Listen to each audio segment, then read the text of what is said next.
Good afternoon, everyone. Good evening or good morning, depending on where you are. Welcome to Voices from the Ice, a production of the American Polar Society. My name is Susan Adey. I'm the president of American Polar Society.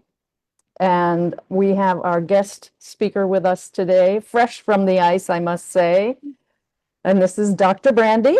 Dr. Brandi will be sharing some information with us in a moment. And just for a few words about the American Polar Society, our mission for the last 90 years has been to connect polar passionate people who share an interest and a love in polar places. Maybe they're scientists, maybe they're residents, have lived and born and raised their whole life in the Arctic. Maybe they are people delivering goods to bases in Antarctica or working on bases. It can be anybody who's a passionate person about polar regions. So we're really glad that you have joined us. And thank you for your patience today. We were supposed to start at 5 o'clock. Brandi, thank you for your patience. And we had technical difficulties. Gee, go figure. We have a newsletter. We also have a journal that comes out twice a year. Our newsletter comes out 4 times a year. And that's for anybody who's a friend or a member of the society. And we now also have our newsletter in the form of a live presentation. So Voices from the Ice Live. And our goal here is to get as many people as we can who can share with us and teach us about polar regions. And so today we're very lucky to be able to have Dr. Brandi Revels with us. Brandi is now at Cornell University, but has spent a great deal of time in the ice and is actually going to be spending more in the ice very soon. But one of the things that you might know about Brandi is that she wrote an article for us about balloon launching, about weather-related things in the Antarctic and the Arctic. And I happened to be with her for a balloon launch one time, and I just thought it was fantastic that it was happening from a ship. So, Brandi, welcome. Thank you again for your patience today. And thank you for joining us with Voices from the Ice. I know our guests are going to have some questions for you, or at least I hope they do. But I have a bunch of questions for you. So one of the things, and I think it's going to go straight to who you are.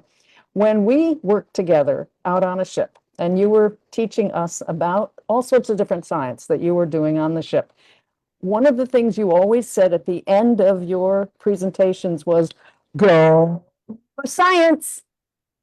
Yeah. I just loved your enthusiasm. So I want to ask you, what brought you to science? Oh, wow. So I wasn't always into science, actually. I started college as an English major, and I was a cheerleader, as you could probably tell from the photo. And yeah, so I wasn't very good at math and science. I've never done very well at it. And I had a professor at the College of Charleston who was insane. She was 1,000 years old with crazy gray hair. Her name was Dr. Elizabeth Martin, and she loved science with that kind of infectious, passionate, really awe for science. And so despite my best tries, I started to become interested in science bit by bit. And what I learned from Dr. Martin was that the more I knew about the physical world, the more I understood about math and physics, and particularly chemistry, that's my heart, the more every moment of every day became sort of a miracle. Like drops of water weren't just drops of water, they were planetary thermodynamics right there in front of your eyes, right? And a piece of sand wasn't just a piece of sand, it told the history of the universe, right? And so suddenly life just became a series of moments of awe. And yeah, so one teacher did it for me. That's really a great story. I love it. I especially love the cheerleader part and how that led to you being a cheerleader for science. So the two go together very well. But you were working very closely with the. I can see now you're in a lab, and that's not how I knew you. I knew you as being outdoors doing this outdoor science. But I guess we need both of them to fit together, of course. But I'm curious about what took you specifically to this work with NASA. I think it was NASA, or was it NOAA? I'm sorry, NOAA. Sorry. Noah, yeah. Yeah, Noah, that you were doing with the weather balloons. Yeah, so I was sailing, I was chief scientist on one of Viking's expedition vessels. And it turns out that NOAA needs a lot of weather balloon data. So we use weather balloons as a way to check our weather models, right? So if you go to windy or weather.com or whatever it is, and you look to see what the weather is going to be tomorrow or in 5 minutes, this isn't actual data. This is a forecast that someone has built on previous data that was actually collected, actual data. And so the more weather balloons that are launched, the more accurate and the more precise our weather forecasts become. And so Viking did something, and they started to launch these balloons on what we call ships of opportunity. So these are ships that are going to be places anyway, and so we might as well get some data while we're there. And so that's what we were doing. And the cool part about it, there's really cool parts about it, but the way data goes is the less data you have, the more important every single data point is. So in a place like the Antarctic, where there's essentially no real ground truth weather data, a single weather balloon launch can make all the difference. Incredible. So, okay, let's talk specifically about Antarctica. When the weather balloon went up, to me, it was a little bit of magic. We watched this balloon disappear into the sky, and it took quite a while for it to disappear. And it was collecting data at I guess, every point along the way, from little computers, sensors, and things that it has. And I know one of my questions to you was, I being an environmentalist, I'm very concerned about balloons going into the air. And you tell us about that. How come I shouldn't have been concerned about that balloon? Yeah, so of course now more people are concerned about the environment, right? So you can actually buy biodegradable weather balloons. You can attach the instrumentation, the radio sound onto the balloon with cotton fibers, and you can even buy cornstarch derived polystyrene housing to hold the instrumentation. And the instrumentation is metal, but it's going to oxidize and turn into rust. So it will all degrade naturally. Okay, so that makes me feel much better. I'm we're not polluting to get data, which is important. Okay, so at every level, the balloon is collecting data, and later that night you showed us the data, and it was really quite amazing. And you're saying that the weather that I need to figure out how I'm going to spend my day tomorrow or how I'm going to dress, that is a forecast based on the data you collected. Is that correct? Did I understand that correctly?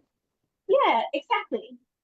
So we have ground truth, real data that someone measures. And let's say those are weather balloons. By and large, it's the best data set we have. That's because it's in 3 dimensions. So everyone who's going to launch a balloon on planet Earth does so together, twice a day, at 0 and at 12 UTC. So let's say it's 12 UTC. Everybody who's going to launch a balloon launches. There's one in South Carolina, there's one in Zurich, Switzerland. There's one in Texas. There's one everywhere that's going to launch them, and they all rise together. So then you have 3 dimensions. You've got laterally across the globe and vertically throughout the air column. And we have ground truth data for each one of those balloons, but in between those balloons, in between where it was launched in Zurich and across the entire ocean and where it was launched in South Carolina, that's all a guesstimate, right? We don't actually have data there. And so you need all these balloons put together to make the forecast. And so then we have a picture of what we think the weather is at that very moment, and we run models. So they're huge, complex, 3 dimension models, and they try to replicate the data that we actually see. Then they say, okay, I've done a pretty good job of replicating what we actually see on the planet, and then at the end of the launch, everybody puts their data into this model. The model checks itself. Yeah, did okay. And then it presses go and it starts running, and then it will make forecasts. And of course, the further out into the future you go, the worse that forecast is going to be, right? But the more balloons we launch, the more tie points or checks the model has to make sure that it's correctly forecasted.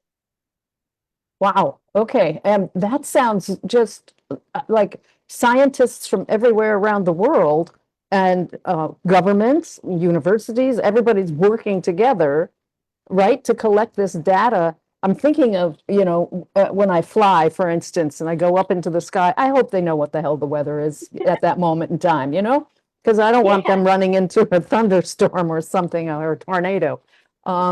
So to make that work anywhere you were flying from, or, that's that network of scientists, governments, universities, research centers, whatever, working together is vitally important.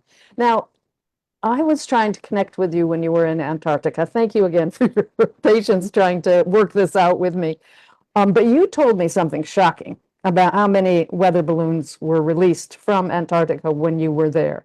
Antarctica is a huge place, and I know there's not a whole lot of research bases there, but my goodness, there are quite a few from what I've seen. How many balloons were launched when you were there?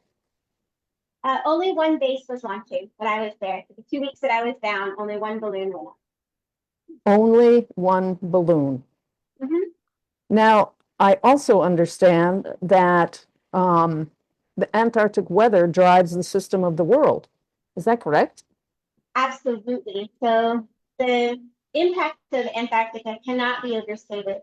Its impact is both in the oceans. It houses the most important oceanic current in the world, which drives heat and nutrients all around the world. It also does that atmospheric. And so together with the oceans and the atmosphere, Antarctica really governs local weather and global climate. Wow. That's incredible. So the science, well, it needs to be done more, obviously. You just said there was just one base doing balloon launches, but one base, and there's what, 70, at least 70 something bases in Mhm. Antarctica. And in the Mhm. Antarctic Peninsula, which is where I think you were, Exactly. there's got to be like 30 bases there, or maybe 28, something like that, but a lot of Yeah. bases. Yeah. My goodness. Okay, so we've got this huge continent that's making weather, one of our places we're passionate about, Antarctica, and so little information being gathered. That's really kind of scary and kind of sad, if you ask me. Well, it's logistically difficult, right? You have to get someone Yeah. down there, equipment down there. You have to train them. Mm-hmm. You have to Mm-hmm. get data back and forth. That's not an easy task, actually, in Antarctica. Mm-hmm. And you know, uh, at the end of the day, somebody has to pay for it. Yes, of course. So, Right, so right. that's the And thing, science is expensive, right? Which is why it right? makes it interesting, this platform of opportunity you were talking about with an expedition cruise ship that makes that science possible. That's really quite remarkable. Again, part of the web, isn't it? Right. Yeah. And it ticks two boxes, actually. So if you were to, those of you out there who like data, you can actually go to sondehub.org, SONDE, hub, HUB.org, and you can see all of the weather balloons that are launched every day. And you'll see that sort of what we imagine is Western countries launch many, some countries launch less, but actually where we see the least is in the poles and over water. Ah, But actually, most of the planet is covered in water. That's 70% that we are ignoring, right? Essentially, whenever we're trying to tie these models to ground truth data. And so, ships of opportunity were to launch balloons. This really does a double whammy. Not only do we have more data, but we have data over water, which is the most important part.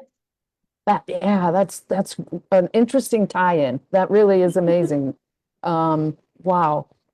I just kind of lost track for a minute there as you were tying all those pieces together. But I do remember one time being in, well, several times in Northeast Greenland in a community called Itukkitormit. And they do a balloon launch there. They've been doing it every day for, I don't know how long, but a long time. And we often go to watch that balloon launch as well. It's quite an exciting moment, actually.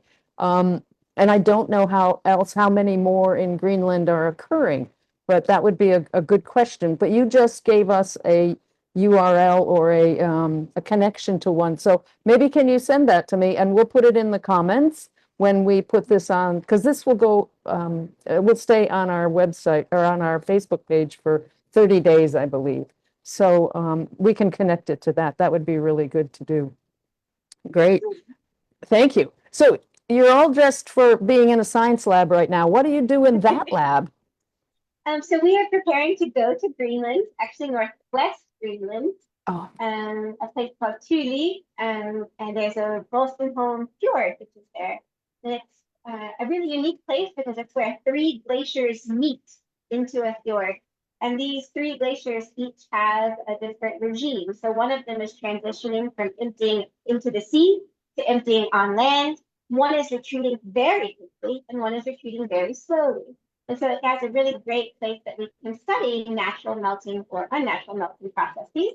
Um, and so what I really am interested in is how geology affects ocean chemistry, affects biology, and down the line, how that can affect the place's habitability, albeit that under a glacier or in Vostok Lake under Antarctica, or perhaps Europa, one of the moons of Jupiter. And so in order to study these sorts of things, we need to have really, really, really clean instrumentation, both so that we don't introduce anything to the environment that shouldn't be there, but also so that whenever we get the samples home to the lab, we're measuring that place and not some dirt from here in New York. right, right, So yeah. I've been busy for several months now, cleaning every tiny little thing to traces of less than parts per trillion concentrations of some metals. And we'll head out to Greenland and we'll be out in the ice and we'll take those samples from underneath the glaciers. Wow. Okay. Well, that's that's a lot of cleaning, I can imagine. But that's really great to know and understand. How big is the team that you'll be going with to Greenland? We're about 10 people. Yeah, you can follow us on Instagram if you want. It's Ice Spin. Oh, Ice like good. the ice and fin like a shark fin. We get sharks. Okay. Yeah. Okay. We'll put that on our post as well, so people can follow along with that. That's great. And so, oh, okay. Hey, would you talk to us from there? I'd love to. Absolutely.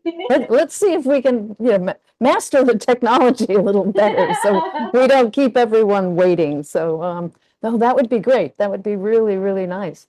From the science that you do and from the experience you've had, what besides the cheerleading, go science, what kind of message did you share with the people that you were educating about? What's that message about? What can you share with us that you would share with those people who you traveled with you and got to see you launch a balloon? What's the message?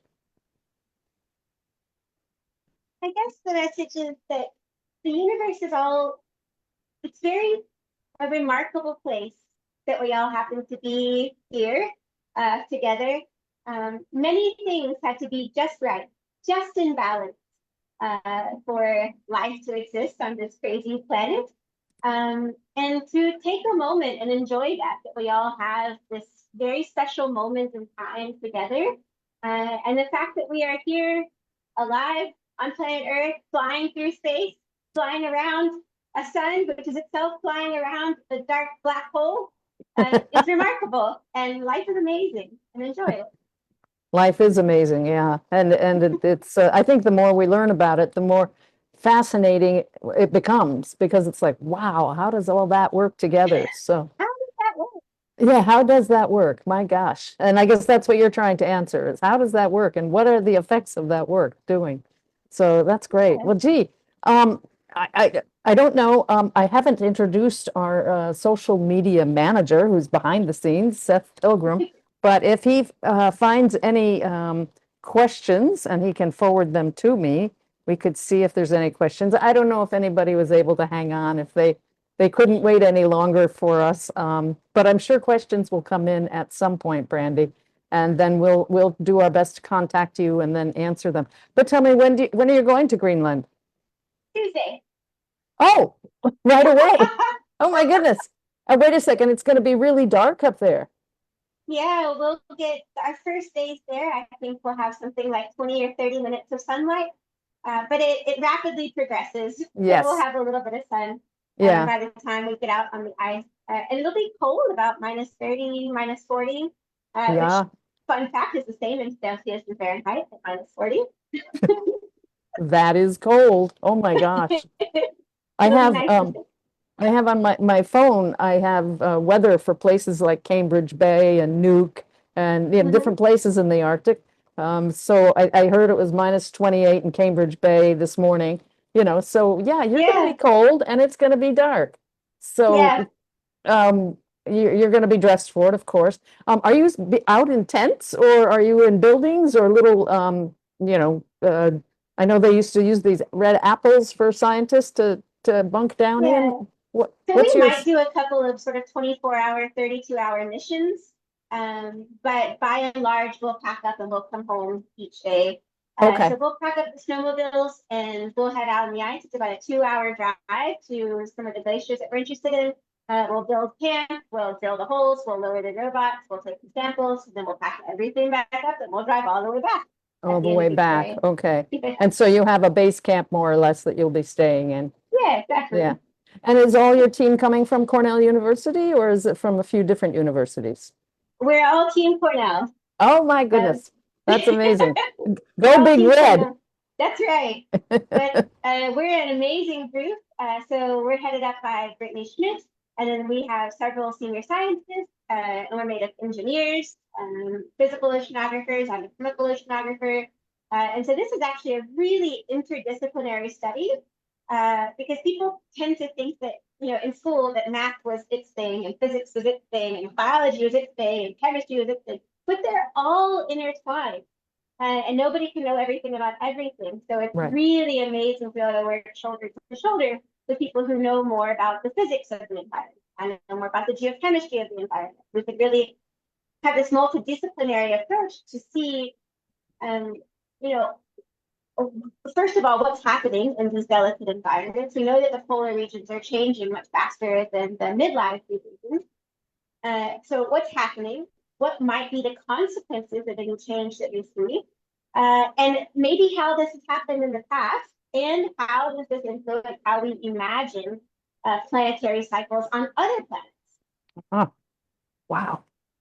It just sounds so exciting. I'm so thrilled that you're willing to come chat with us and that you'll come back. So if we can't sort it out for while you're on the ice, then maybe you can do it when you come back to warm, sunny Ithaca, where Cornell, the university is. But I'm sure you'll be very, very busy. So we'll see if we can work it out.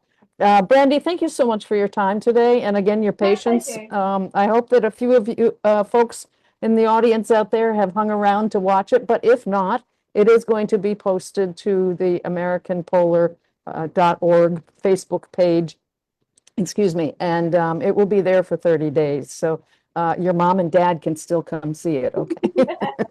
Wonderful. And I just, anyway, I appreciate our audience coming to see it. We have had some nice comments come back from visitors to our web Facebook page live events, and everybody is getting interested. More people are getting interested, and I'm really excited for that too. So thank you, Brandi. I really appreciate it. Thank you to Seth Pilgrim, who's hiding behind the scenes there, and thank you everyone for joining us. So Brandi, we'll be talking more later. Fantastic. Thank you so much. Thank you. Stay safe up there, okay? Absolutely. Okay, all right. Goodbye, Bye. everyone. Bye-bye.